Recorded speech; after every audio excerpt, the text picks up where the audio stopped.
To open a tip jar, turn the lid counterclockwise. Carefully lift the lid out and place it on top of the glass jar as shown. Using a pair of tweezers, remove the tip directly upward to avoid crashing into neighboring tips.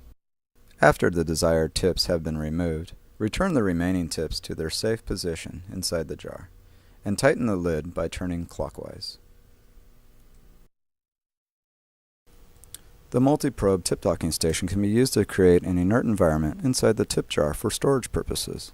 To do so, first attach the tip jar to the docking station with the connector located on the lid of the tip jar. Using the switch, you'll first turn the dial to the gas position to fill the jar to 10 psi positive pressure. Next, turn the dial to the vac position to evacuate the jar to minus 20 inches of mercury as shown in the vacuum gauge. This process is to be done 3 times with the final step of filling the jar to 10 psi positive pressure of argon.